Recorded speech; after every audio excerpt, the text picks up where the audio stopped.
नमस्कार, मैं हूं तान्या। आप देख रहे हैं राष्ट्रीय हित। आइए नजर डालते हैं आज की कुछ खास खबर की ओर। भूपेंद्र हुड्डा के गढ़ी सांपला किलोई में पिछले दिनों भारतीय जनता पार्टी द्वारा दिए गए मजबूत कार्यक्रम के बाद अब कांग्रेस पार्टी सक्रिय हो गई है। आज राज्यसभा सांसद दीपेंद्र हुड्डा के आह्वान पर गढ़ी सांपला किलोई के कार्यकर्ताओं की मीटिंग बुलाकर आगामी लोकसभा चुनाव जीतने के लिए महत्वपूर्ण सुझाव दिए गए। दीपेंद्र हुड्डा ने पत्रकारों से बातचीत करते हुए कहा कि भारतीय जनता पार्टी उन्हें रोहतक में घेरना चाहती है, जिसके लिए वह हर प्रकार से कोशिश करेगी। उन्होंने कहा कि हरियाणा की राजनीति का सफर रोहतक से होकर निकलता है और इसीलिए रोहतक लोकसभा सीट जीतना उनके लिए बहुत जरूरी है। आज सेक्टर 3 स्थित कम्युनिटी सेंटर में गढ़ी सांपला किलोई हलका के कार्यकर्ताओं की बूथ स्तर पर कमेटी बनाकर जीत के लिए कमर कसने का आह्वान किया गया। उन्होंने कहा कि जो कमेटी पिछले चुनाव के मुकाबले अपने बूथ पर 100 वोट से ज्यादा डलवाएगा उसे सम्मानित किया जाएगा। 2019 के चुनाव में हार के बाद दीपेंद्र सिंह हुड्डा उन गलतियों को नहीं दोहराना चाहते जो पहले की गई थी।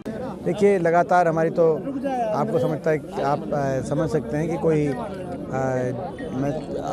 हमारे कार्यक्रम चल रहे हैं लगातार क्षेत्र में और हमारे 5 साल ही चलते रहते हैं। कोई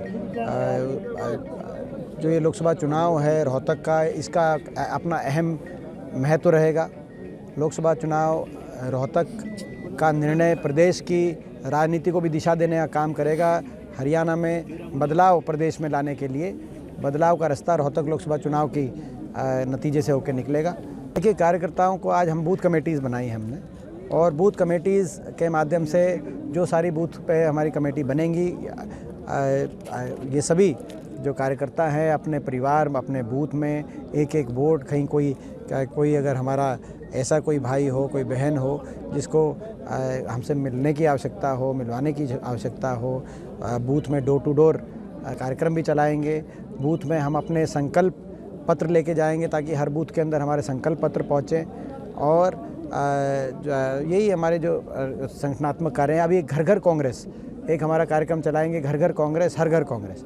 इस कार्यक्रम के माध्यम से हम लोग हर घर में पहुंचेंगे और हर घर तक कांग्रेस पार्टी की बात को हम पहुंचाने का काम करेंगे हरियाणा प्रदेश में।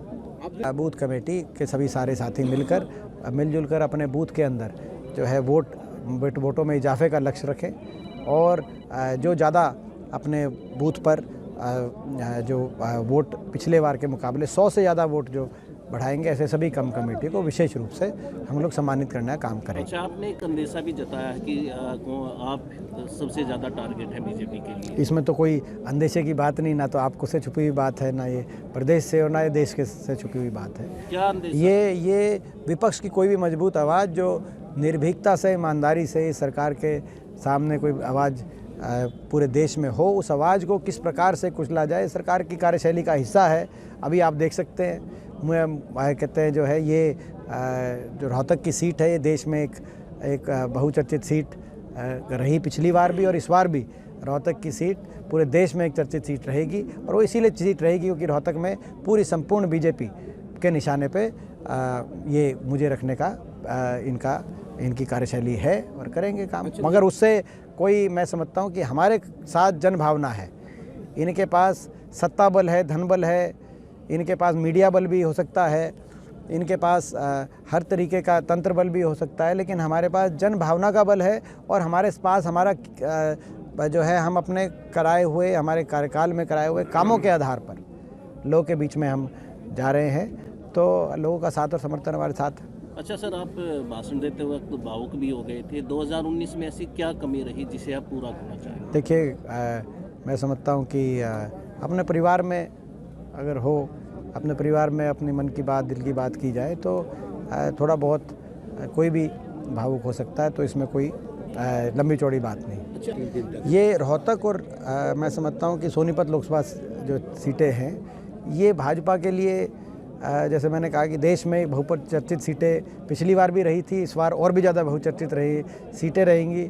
और हरियाणा प्रदेश एक ऐसा प्रदेश है जहाँ निश्चित तौर से भाजपा ये मान के चल रही है कि यहाँ पर बदलाव, लोगों ने प्रदेश में स्तर पे बदलाव का मन बना लिया है और इसीलिए पूरी भाजपा की मशीनरी यहाँ पे आएगी, तो इसमें कोई आश्चर्यजनक बात नहीं।